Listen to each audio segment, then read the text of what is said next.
If you're in the market for a new or pre-owned vehicle, try Pop Chevrolet. Pop Chevrolet will get you the best price guaranteed. Visit popchevy.com. That's P-O-P-S Chevy.com. This episode is brought to you by Wild Bill's Fireworks. At Wild Bill's, they will help you start and maintain a successful fireworks business. Whether you're starting a retail store, a seasonal tent, or a part-time venture, Wild Bill's is your one-stop wholesale fireworks supplier.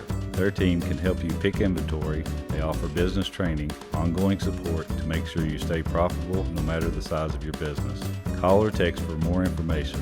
Just ask for Bill at 606-367-5569.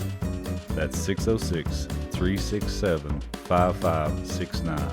Or visit wildbillsfireworks.com and make sure you ask about their financing plan. Welcome back to the show. We hope you're enjoying our series. Today we have Russ Savinson, Harold Shedd, Wade Smith, and special guest Curly Corwin. Let's get to it. This is Behind the Shed. Tell them where we are, Harold. Well, we're in one of my favorite places that I've ever been, with a bunch of my favorite people that I've ever known. And one of the main event today is going to be our friend from a long time back, Mr. Curly Corwin. Yeah, man. And he and I go way back. And Wade asked me yesterday how we met and where we met. And at my age, I forget things. So I says, well, you'll have to ask Curly. So with that, I'm going to let him. Well, I imagine it was with my partner, Nelson Larkin, who was co-produced many albums with you. Yes. He done 3 on the first 3 that Toby did. Yes. Toby Keith. Yes. And Nelson Larkin was my partner in Master Mix. Yeah. And we built Master Mix. We opened up in '82. Yeah. One of the biggest mastering labs in Nashville. Go ahead. Yeah, and best. Yeah. And the best. Yeah. Well, Hank Williams, not the Hank Williams, another Hank Williams, run the studio, and I ended up giving Hank 25% of that, 5% a year for 5 years. Oh, wow. That's for cool. Yeah. for running. He took care of it when I come back to Oklahoma, and I was in the oil business Yeah. and all the time, and that's where I made my money to buy the studios. Gotcha. That's not the only You got to have a job to be in the music business. Yeah. Yeah. But Curly, when we first met, your partner Nelson and I and our families moved to Nashville the same day, the Yeah. same week, and lived in the same apartment, That's so crazy. Iroquois, That's so out crazy. in West Nashville. And we lived there because Scotty Turner lived there. Wow. And he had brought us to town. if Another you will. legend, by the way. Yes. Nellie was a great one. Yeah. Yeah. Well, he and But Scotty both. That's yeah. when I guess we first met. Yeah, probably was. I can't remember. I'm like you. But what do they say about a man that, like Harold Shedd, everything's been said about him that could be. And I promised him I would not tell all I knew. Yeah. But, Yeah. But he knows a lot. He did. got plenty of He time here if you honored wanna me tell it. by writing a song Yeah. about me. I know that song.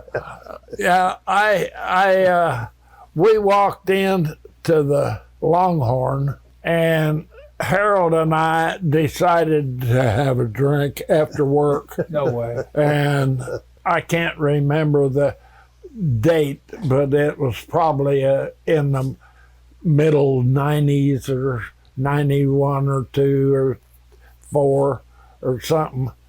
But we walked in to the Longhorn, and at that time, if you know the Longhorn, all the hangers on and Scotty Turner's, and then everybody was hanging around the front door. Well, I'm a nobody, so I get through them all and go back and sit down at the bar, and I order him a drink and me a drink. And I drank mine, and then my hangers-on was sticking tapes in his pocket and singing him songs and all kind of stuff. And I wrote this song, Nashville, full of wannabes and gonna-bees, full of never-bees and honeybees, coulda-beens and shoulda-beens and Mercedes-Benz, and old buses that don't run that bees live in. And I thought about that sitting back there watching all them hangers-on up there at the front door sticking tapes in his pocket. And finally, after about 10 minutes or 15, I'd say, Harold, you're wanted on the phone. And I got him out of there and back there and had a drink. That's funny. That was the early days. Yeah, we need to share that lyric sheet at the end of this thing. I read that lyric today. My God, that's so funny. So cool. And so true. So true. Oh. What's the line about smiling on the faces? Well, the so-called producers that promise the moon and a trip to them star-studded places. But when they walk in with money in hand, he's smiling on one of his faces. That's so funny. Oh, man, so true. Well, that's an inside song. Yeah. It'll never get cut or published. No, but it's a great anybody. Description of that Nashville. It's a great description. It's that moment in time. Yeah, it is. Yeah, exactly. Well, if you, at that time, if you drive down the alley of 16th or 17th, and there was 4 or 5 buses and cars and you go through there at night, there was lights in there. There was people living in there. That's right. Yep. Songwriters. Yep. And that's true. And in fact, Virginia, run the murder mark. Yep. Her brother got killed. He got murdered in a bus right there. He used to sit there at night, and he slept there and guarded that quick shop. I didn't know that. Wow. It was at the corner of 17th and Division. And that's right. Yep. That bus sat on that corner. Yeah. I didn't remember that. I believe I said I do now. It was near my studio. Yeah, well, it was right across the street from Master Mix, the first Master Mix. Yes, the old Union Hall. Yep. That I bought off Glenn Sutton. Another legend. Oh, wow. Yeah, and Glenn Sutton wrote Rose Garden. He wrote no. I know this. Someone else wrote. His wife sang Rose Garden. Yeah. His wife sang it, but that guy in Atlanta wrote that. Oh, okay. Yeah. What was Glenn's biggest? I can't either. I can't think of his name. I can't either, but yeah. What was the Glenn Sutton song though? I can't remember that. The big one. He had a bunch, but and he killed Roy Acuff, one of them on Jerry Lee Lewis. What made Milwaukee famous made a big fool out of me. That's right. Yeah. That's right. What made Milwaukee famous made a big fool out of me. Yep, I forgot that one. And right. Eddie is here today, and he's going to be on later. Yeah. Wow. I didn't know he produced that record. Yes, he did. There you go. Wow. Yeah. Another legend. Another legend. He sure is. So cool. Wow. And Curly and I became really good friends, and probably out of the last 20 years we were in business, he and another good friend of ours that managed Lee Greenwood, and we would spend along with Fred Cortez, we would spend almost every New Year's in Destin, Florida. And we would hang out and rent a place for 3 or 4 days. And Well, he had a condo down there first. We stayed at your condo. that's right. We did. And then Hank Williams, my Hank Williams, not the Hank Williams, him and his wife had a condo down there in that in the same building. That's correct. And Hank, when I'd go down there to visit Harold, I'd go get downstairs and visit Hank and Nancy. Wow. And Hank told me he sold that condo in a week. And I told Harold, and he went over there and seen that realtor and sold his in a week. Yes, that's right. Wow. Well, I guess we're not going down to No, Destin this it's time. over. Well, we rented the house. Well, I was telling them, And Johnny Lee went Johnny with it. Lee, Too bad. he's been on the cruises with us.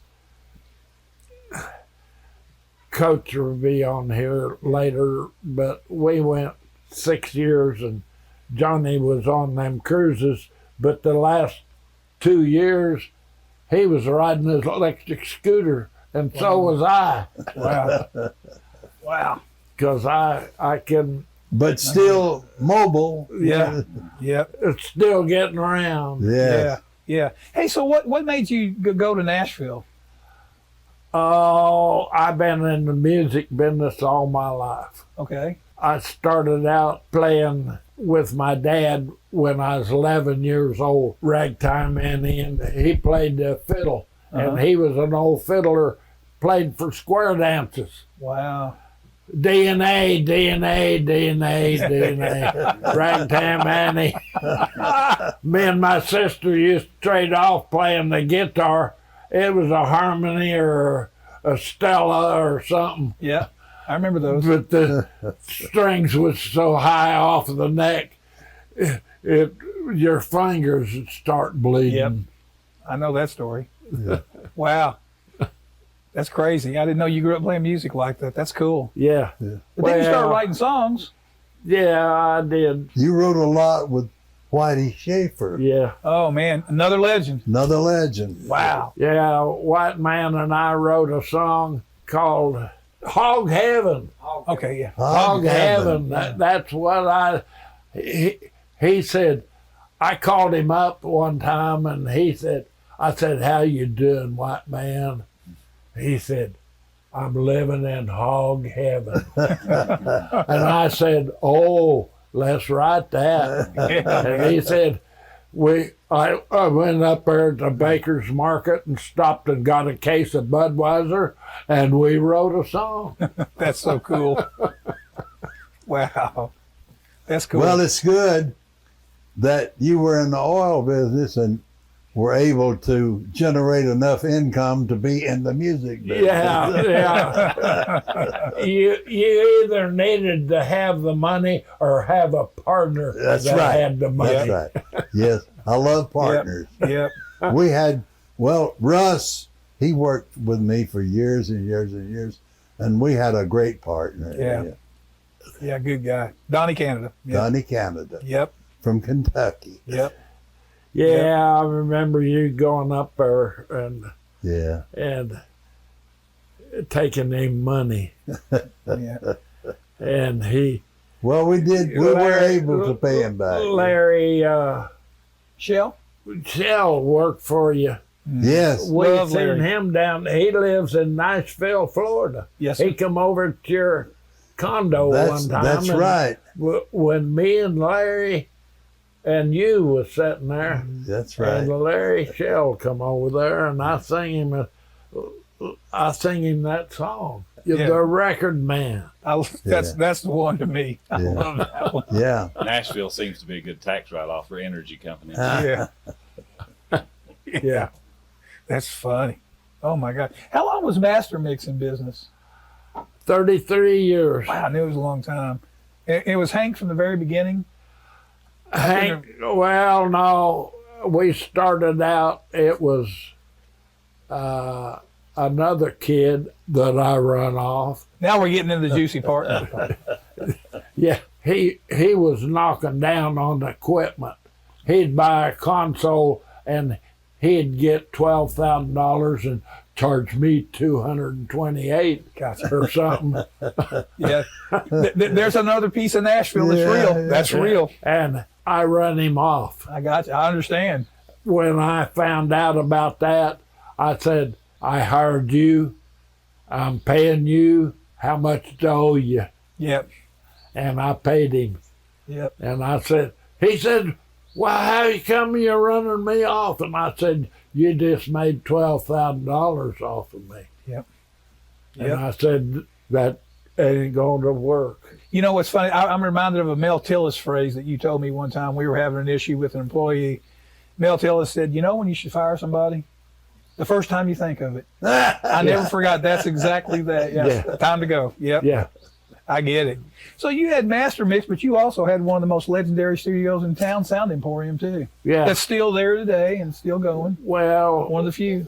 well,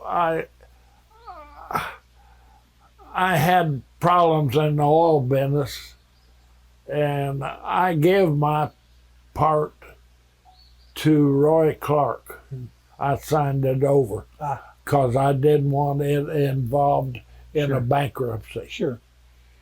And I was partners with Roy Clark in there Wow. and Jim Abercrombie, who was partners with me and Nelson in Master Mix. Wow. Okay. And Jim was in the oil business with me. He come from Enid, Oklahoma, and I did too. He sold out for $4.5 million, and he flew to Dallas to close the deal. And when he got home, there wasn't anything in his house. His wife had ripped the carpets out and took all the furniture and took everything, left his clothes in one corner. I think she's pretty serious. Yeah. Wow. She ripped the carpets out. Gone, gone, gone. Yeah. Yeah. We hope you're enjoying the show. This episode is sponsored by PopChevy.com, Paintsville Tourism, Wild Bill Fireworks, the Kent Rose Foundation. What do you say about Harold Shedd? This deal's about Harold Shedd. One time, I remember, was you there when we went out on the Crab Island and the 4th of July? Yes, yes. And I sat on the back of the boat and played my guitar. And I just cut that album. Yes. And I played all them songs, and somebody had some smoking dope on there. And boat people come up there and got us. Yes. And the Well, shore patrol. actually, it was the FBI. Yeah. Oh my God, the FBI. But they were on a boat. And They were boat people. some girl that I didn't even know stuck that bag under my butt. I was sitting on a boat and I didn't even smoke. But do you think I wouldn't get up? I didn't. I talked to them boys. I told them, I said, You know, I'm no, surprised you didn't write a song about Crab Island. Yeah, no kidding. And Johnny Gore. Johnny was with Gore, us. that's He was right. Mel Tillis's saxophone player. Wow. And Johnny was there. Johnny Yes. and Mona, that girl from Springfield. He was living with Larry Mack And in Branson. Branson. Yeah, Yeah. Wow. that's correct. Wow. That's crazy. FBI. So what, did you just talk your way out of it, or? Yeah. Yeah, We did. yeah. That's The funny. bag was under me. Couldn't find it. Yeah. Yeah. Never could come up with anything. I said, no, it ain't. I stood up and then she sat down and She stuffed that right under my ass. Oh my God, that's funny. In that crack in them boat cushions, you know.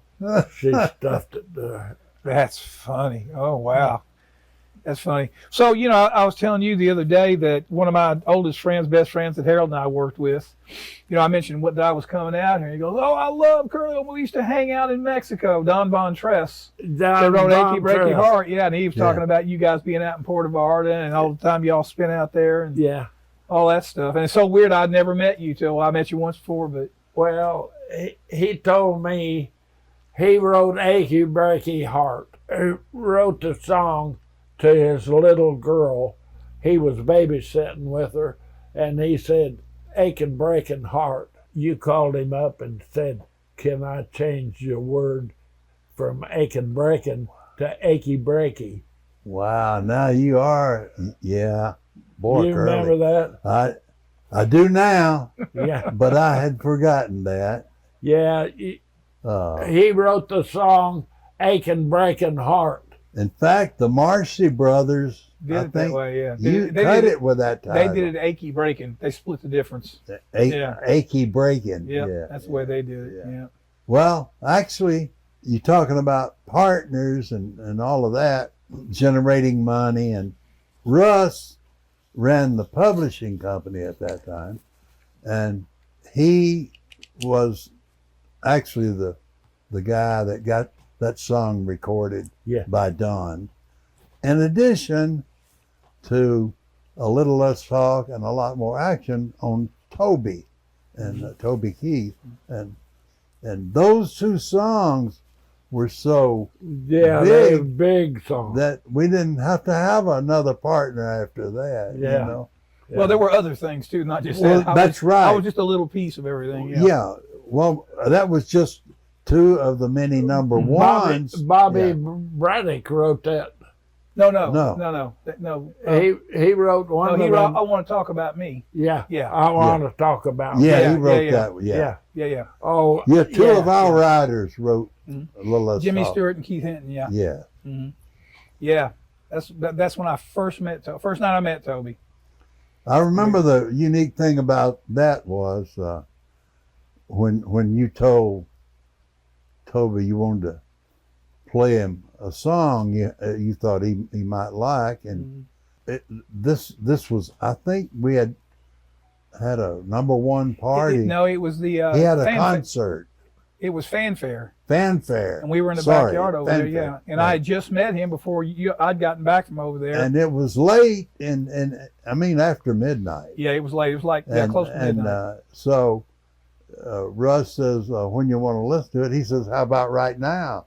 So I thought he was kidding at and first. this is 2 or 3 in the morning. Yes, we went over to the music mill and hung out from about midnight to about 3 listening to songs. And all that Toby happened Keith's after one of the greatest hours. songwriters in history. And I wanted to hear a song. Yeah.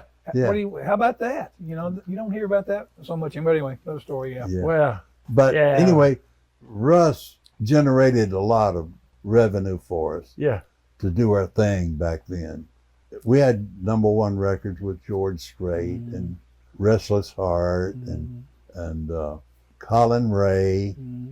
Martina, Michelle Wright, and a bunch of stuff. Yeah. Yeah. It was Refried Dreams and Yeah, and Tim McGraw. Tim McGraw. We had a good run, but we talk about that, but proximity has a lot to do with it. I mean, I was hanging at the number one place in town at the time. All I had to do was watch him walk in the lobby and say, come with me for a second, So anyway, it was a good time. It was a really good time. Well, it was a good time. You was running Polydor, and Nelson done the studio work on the first 3 albums. He did all the hard work. And he cut Should Have Been a Cowboy, and when he finished that first album, he said, "What do we do now?" Toby said, and Nelson told him, "Well, we're going to take it down to Hank Williams and have it mastered." Yes. And Toby said, "I thought he was dead." Yeah. Oh, that's funny. It's like we were talking about, if you think it can't get any better, get Ed C to mix it, Well, that's the final stage. If you want it better, Yep. you take it to Hank. He did the last procedure before it became a record. Yep. Denny Purcell was the other guy. One of the guys that come from Glen. Yeah, Hank Williams was the best that you could take it to. Denny died. He had Georgetown. Yep, Georgetown. And he died, and then Hank was number one in the Nashville. Mm-hmm. If The mastering lab was the place. Yeah. You had to go through there. Yeah, you have to go to the mastering lab for it's done. It was always amazing to me, when I actually went from demos and making records and going to master something. That was like, after you're all done, you won the Super Bowl, you get to go to Disneyland. It's like, oh my God, look at this. And it changes this much, but it's so much better. And they know how to get there with a microscope. Yeah, it was so well, cool. that room Hank had, I built that room. We hired a guy out of Dallas or Fort Worth to design that studio, and them drivers for the speakers come from Sweden. It had 4 of the best speakers in town. They could hear. He had a set of ears that you don't have, and I don't have, and you don't have, and you don't have, but Hank Williams had them. They listen to it differently. Yep, no doubt. They hear it differently. Boy, pretty amazing how they do that. Yeah. That was always amazing to me. I remember I went over there one of those times to master, and he had just gotten a new amp or something over there. And I said, well, how much power do you have on these? And he told me, and I said, that's over a horsepower. If you convert from power to, you can do that. 792 watts, I think it is 1 horsepower or something. I can't remember anymore. It's like we could power your speakers by horsepower. That's amazing to me. It was just so cool. That was a cool thing. Yes, Golly. it was. And I guess those people still exist, like Hank and Denny and stuff. I guess they do. I don't know who they are. We did surround sound on George Strait and Toby. We were the only people in town with a studio that had 5 speakers. And we did surround sound. Yeah, I knew that. That's cool. That's way cool. Yeah, man, that was a fun time. Golly, We had the one room set up back there, and it was surround sound room. Yep, that's cool, man. That's really cool. When did y'all close? Don't get me to lie, and I think 14. Wow, that was and you were there for how long? 30, did you say? 33 years. Wow. We was from 82. We started in 82, November of 82, and the first song we mastered was Steve Warner, Wow. Midnight Fire. Oh yeah, I love that record. Yeah, Wow, that was the fun. first one we mastered. Wow, that's way cool. God. And 33 years from then is when I sold it. Wow. Wow. We've talked a lot on this podcast about people doing the music business, and if you're going to be a lawyer or whatever, you kind of have an idea what kind of money you're going to make when you get out of school or whatever. I don't think any of us ever had any idea about the music industry. And it's funny why you did that. You had the successful oil business, and why you would go to Nashville and do that. And the only thing I can come up with is because you love the music. It was in my heart. Yep. And it still is. Well, I can tell from the songs, and you talking about playing music when you were a kid with your dad, and Harold was the same way. He's got pictures of him and his sisters when they were kids playing music, And I wasn't very good, but I was the same way. I just had to do it. And I out there in that garage, I got an electric Martin. I've only guitar. seen one my whole life. They only made 473 of them. Wow. Well, I want to see that. 61, 62. Wow. And I showed you that mandolin I got. It's got a tuning, a fine fiddle tuning on the 8 strings Wow. on the head of it. Wow. It's the damnest thing I've ever seen. You can actually tune it. Wow, that's cool, man. That's way cool. Yeah. Jeez. You guys have known each other how long then did you decide? How long did you decide you guys have known each other? Oh, Well, since '82. Wow.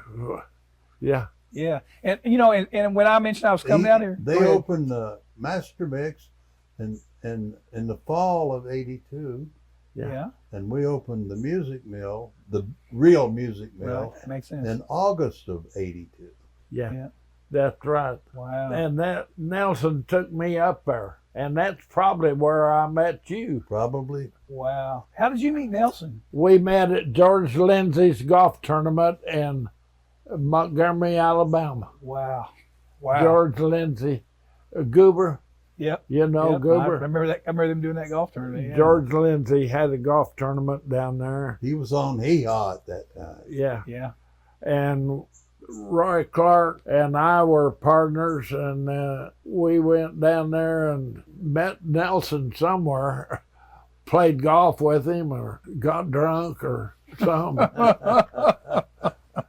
It's always interesting how people meet each other in this business. You Yeah. know, that's always the first question. Was how did you start this thing? You know, how did you get here? Well, You know, we all have those stories. You know. me and Jim asked Nelson down there, what would you do if you was going to start a new studio in Nashville? And he said, oh, I don't know. And we met up there in his office in the Charlie Pride building on 16th Avenue. Yeah. We met there in his office and decided that we'd be partners. Wow. Wow. And me and Jim would put the money up and Nelson would manage it. Wow.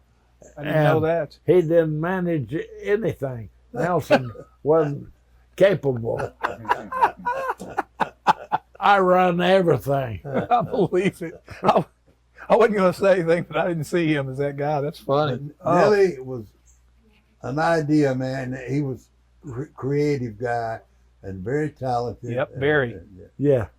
And a good human being. I Man, what met a great him guy. in Huntsville, Alabama, at the Jet Star Club, and He was, Earl was working down there, he in was an that artist, yeah, steel mill. and playing at night. Yeah. Wow. Yeah, at the Wagon Wheel. Wow. Yeah. I didn't know that. Yeah. Wow. Golly. And Scotty Turner met us there. That's where I first met Scotty. And he and Nelson and I were at the Jet Star Club to hear a band, the Mitchell Brothers, Mhm. Price Mitchell, Mhm. that we later cut a record on. Yeah, you and Nelson cut that. That's Yeah. that's correct. Price Mitchell. Yeah, that was the I first remember that. record we made. Yep. I remember y'all doing that before I really knew you. I was Yeah. down in Milson Shoals that And time. we did it at on 19th Avenue. Scotty Moore was the engineer on Yeah. that record. Wow. Yeah. But Nelly was a dear friend, and he was your partner, and I know he was your friend. Yeah. And Oh, yeah. I miss him. Oh, yeah. I got him, he was dying with cancer, and I got him to sign a power of attorney over to me to sell Master Mix. And my other partner did the same thing, and I sold it. Me and Hank sold it. Hank was a fourth partner by then. And I gave ML Nelson's part of it and shipped the other part to my other partner. Wow. Well, they give me power of attorney, and we've been partners for years. And if we made $100, we split it 4 ways. We made $100,000 a year out of that place for the first 10 years. I miss those days. Golly. Yeah, they were great days. Yep. Music was great too. Yeah, it was. I think music it was a little better back then. Yes. In that it was more creatively done and recorded. We had all those characters that we're talking about. That's exactly what I'm thinking. That knew so much about it, you know. Sure. Well, that's the whole point. I mean, to me, it's like, I mean this in the kindest terms I can say it. You're a character. You're a character. Characters make art and cool things happen. And when it becomes a corporate thing, it's not the same thing Not anymore. the same. No, it's not. And that's kind of what's missing to me today. I remember the first song we mastered But we did the album on Taylor Swift, the Red album. Yeah. I'd love to own her. And Toby owned. Yeah.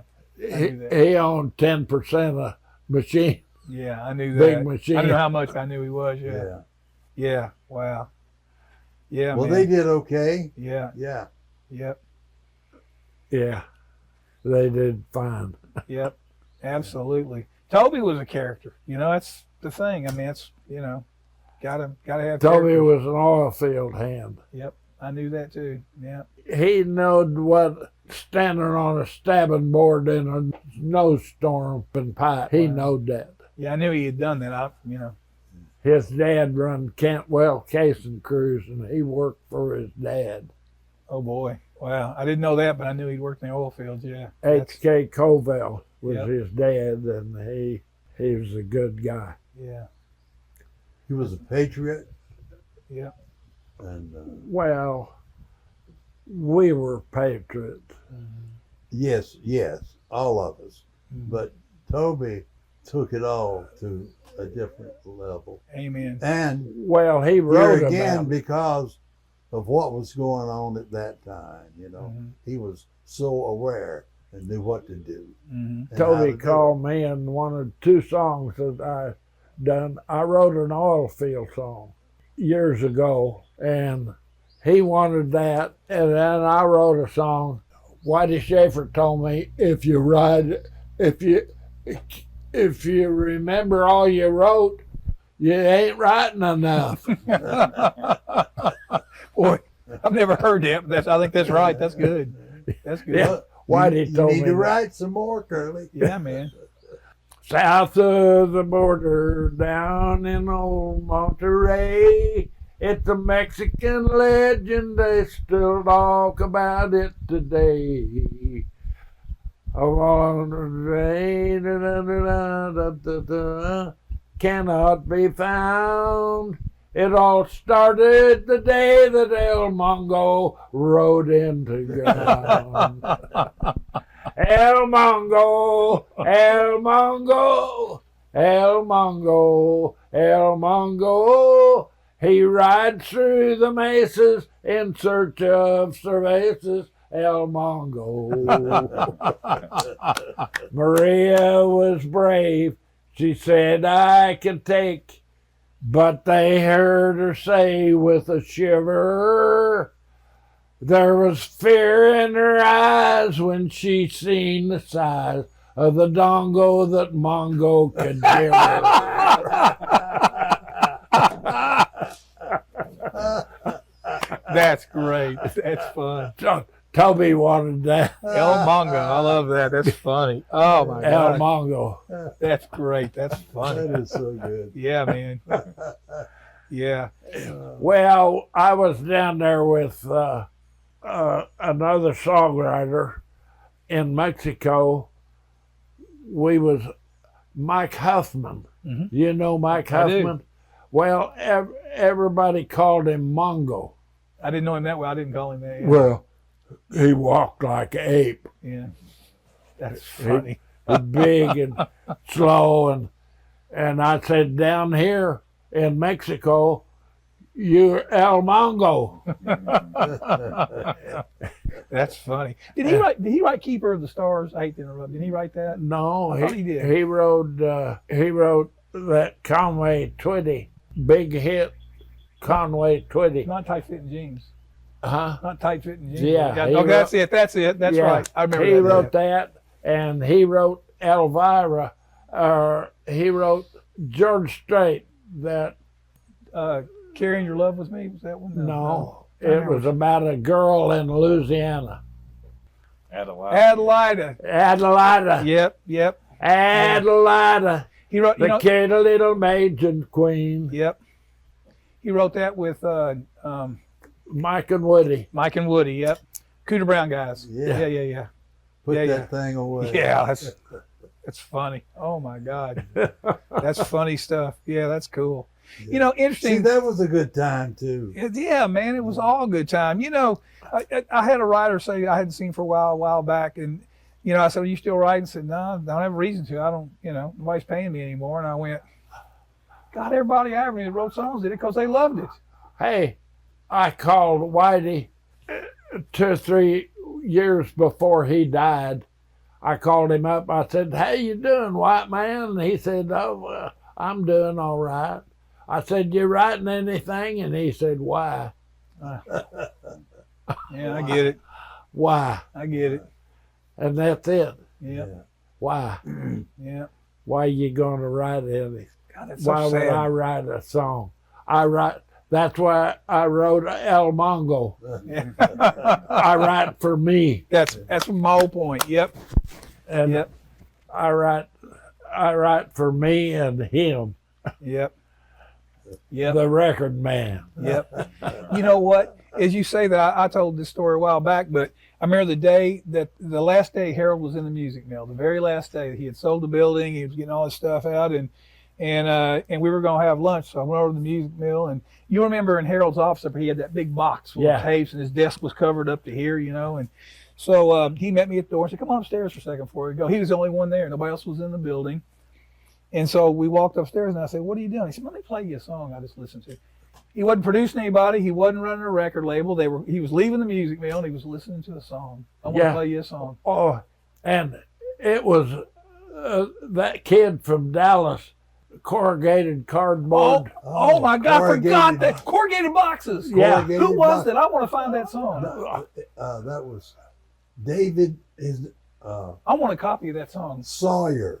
That song killed me. He was from Indianapolis. Corrugated boxes. Yeah. I forgot that song. I was thinking about that song a while back. I used that line in I hitchhiked into Nashville from somewhere Louisiana with a guitar and a shirt pocket full of country songs. Oh yeah, man. Yeah. And this guy goes in there, and the first night he sleeps on a cardboard, corrugated cardboard box in a dumpster out behind BMI in a corrugated bed that was already made. Oh, what a good line. Wow. That's cool. Wow. Yeah. In a bed that was already made. That guy wrote a lot of good songs. Oh yeah. He never was fortunate enough to get some cuts, but I always thought that would have been a great Willie Nelson song. You played me that song. Corrugated box. Yeah, man. you played me that. Isn't that a good song? Yeah. Oh, shit. Whole life was corrugated boxes. Yeah, make them all day long. Wow. That's how I make a living. Yeah. Yeah. Wow, what a song. But he wrote songs. Yeah, man. Yeah. Yeah. And he when he left, he quit and left, and the ladies that rang up his sale at Walmart missed him, and the people where he worked gave him the Timex watch and sent him on his way. Corrugated boxes. Yep. I made them all day long. Wow. Yeah. Wow. Oh, So good. Yeah, man. that makes me cry. Yeah, me too. Yeah. Man, that kills me. That song always killed me. Yeah. I need to hear that song again. Yeah, I Wow. have it. I want to hear It's been a long time since I heard a song that made me cry. I can't believe you brought that up. Oh my God. You know what? The other one you brought the other day, I hadn't thought about forever, was one of my favorites, was that Dan Seals record. You said that Hank Williams called you about. Yeah. So you got to come hear this. It wasn't his biggest hit, but that was one of my favorite records ever. I love that song. Yeah. Addicted. Oh my God. Hank told me What a that record. he too. mastered it. Yeah. Attracted to pain. Yeah. I'm thinking of Addicted is what I thought it was. Addicted to pain. Addicted. Yeah. Man. That was killed Dan me. Seals? Dan Seals, yeah. Dan Seals. Cheryl Wheeler song, I think that's right. He- And that record was one of the best sounding records on the radio at the time. Kyle Lenning made that record. It was so good. Oh, Kyle's good. He done a good with Randy Travis. yeah. Yeah, he I'll did. say. I'll say. Man. And with Dan Seals. Yep. The last record I heard Dan sing was with Marie Osmond. Marie Osmond. Meet Me in Montana. Meet Me in Montana. That was a good one. Yeah, Boy, well, that was a good record. Yes, it was. Yeah, man, that was a really good one. You know, I wish I was sitting around like this today going, man, have you heard this record I just heard? I know. I don't do that very much anymore. Yeah, as I much. missed that part of it. Yeah. Let me play you a See, song. wait Have till you heard hear this? this. Yeah. Listen to this. I used to play Russ things that I thought might be good enough to Yeah. pursue. Well, it's like Tommy down in Florida. He's your Jackson. financial.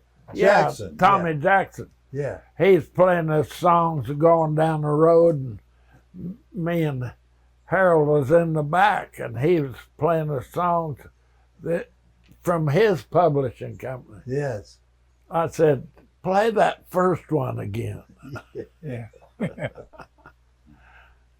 I listened to the whole tape, and I Do said, you remember that song? Yes, I don't go there anymore. I don't go there Wow. anymore. You mentioned that to me. I haven't heard that. It's Yeah. really I good. need to hear that. His brother wrote it, or co-wrote it. Yeah. He's a Yes. talented guy. His brother. Yeah. Him and a guy from Nashville. Wow. It's about I don't go by the house anymore because somebody else is mowing the grass. It's part of the past. Somebody else is. Get it. But he said it differently. Yeah. Yeah. Yeah. It's like Toby, but it's about Toby wrote a song that man. Who's that man? Who's that man mowing my grass and Yeah. taking Right. care of my kids? That's my house. That's my Yeah. dog Yep. in my backyard. Yep. That ain't my truck. That Yeah. ain't my truck. There's another one. Same Yeah. thing. Yep. That's cool, man. So did you live in Nashville during that time, or did you always live here? No, I lived there part of the time, and I owned this place ever since I went down there. I owned this place for 55 years. Wow. I bought 2 oil wells on this place in 1968. Wow. And then I bought the farm in 73. Wow. And I put that lake in 74. Wow. Man, I wish everybody on this camera could see this place. It's beautiful where we're It sitting is today. beautiful. Really beautiful. Yeah. On the Cimarron On River. the Cimarron River. Yep. Yeah. Yep. That's cool, man. Well, I And wrote what a did you do in the oil? dozen songs about the Cimarron. Oh yeah. yeah, man. Yeah. What did you do in the oil business? Did you just own oil wells? No, I drilled them. Oh, you're a driller. Drilled them and owned them. Yeah. Now I just got interests that I used to have. Check the mailbox. Yeah, we discovered 15 million barrels of oil. Wow. That's not bad. Yeah. I made Ronnie Gant. You know Ronnie Gant? Yes. I made him $2 million. Wow. I got him in the deal. He bought 2%. It's when the stock market went. He had a bunch of stock, and then 07. yeah, '07, he sold all that stock and helped me produce Whitey Schaefer.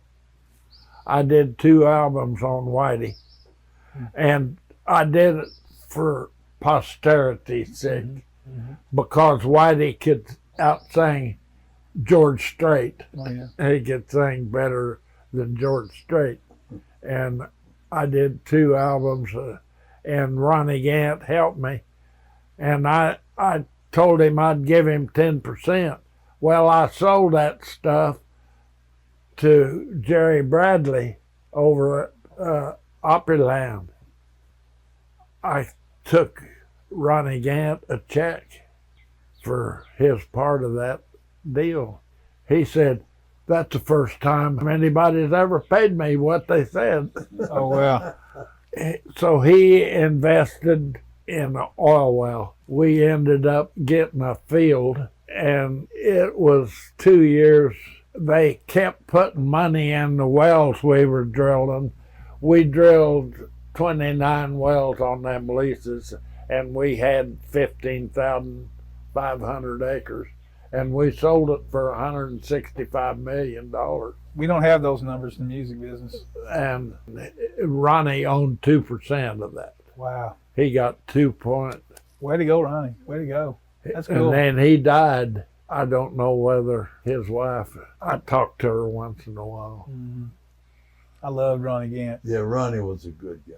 Yeah. It's a little better than a number And one his song. brother was a great guy. too. Don, I knew way better. I loved Yeah, Don I Gant. love Oh, Don Gant. Yeah, they both sang with Pee Wee. They both sang That's right. Bread and Butter That's right. over at Opryland. I didn't know that. When Acuff Rose in, Yeah, Oh, but Yeah. they, Don he sang a backup on a lot of records. yeah. yeah, Well, I don't know. I think I told that story, but Don Gant, I'd known him for a couple of years, and I found out that he was half of a band called Neon Philharmonic that I bought the record in 1969, knocked the Beatles out of #1 with a song called Morning Girl. It was called Neon Philharmonic. I had no idea that was Don Gant. It sounded like a British band. He said, we did that on purpose. Ronnie Gant engineered the record, yeah. had the Nashville Symphony on it, and they cut it at the Acuff Rose building on a 4-track. Yeah. Big, huge record. I knew him for 2 years. He never told me that. And I said, you were in, yeah, it was a band. And we did it. Yeah. And I said, I thought you guys were British. And he goes, we did that on purpose, you big dummy. Of course, that's how smart I am. I mean, I wore that record out, man. Don Gant, Ronnie engineered it. Yeah. Wow, that's crazy. Ronnie was a good guy. Yes, sir. He was my friend. Yep, Yeah. he was a good guy. Really good guy. Really, really good guy. Oh well. They're starting to dwindle. Anyway, what do y'all think? Well, it's a new generation Yep. now.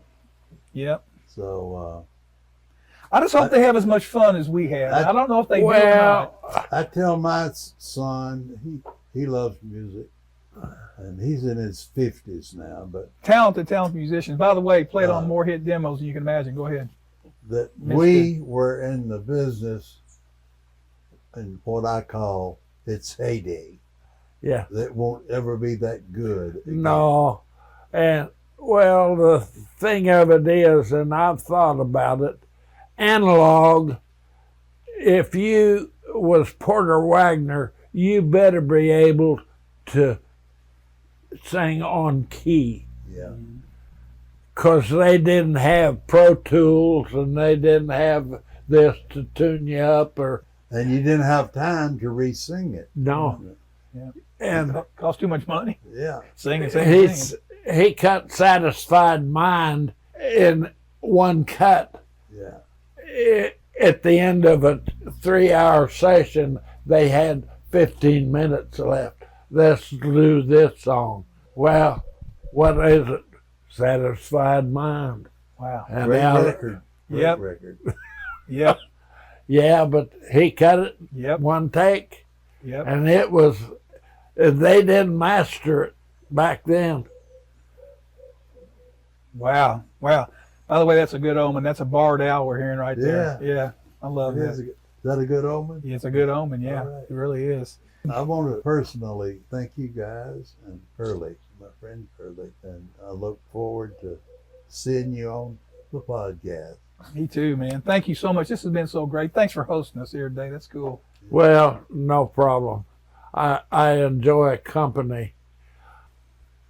Anything you want to tell Harold? Before we Well, I love him.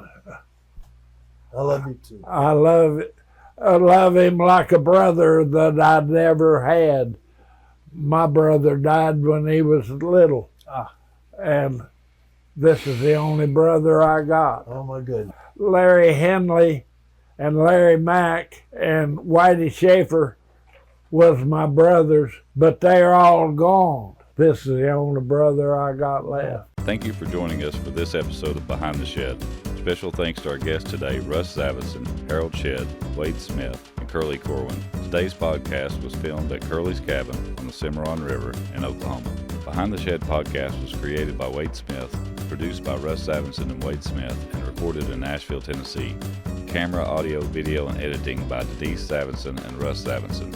Music written and composed by Russ Zavison. You can contact the show via email at behindtheshed@gmail.com. You can visit our social media pages on Facebook, Instagram, YouTube, and TikTok at Behind the Shed.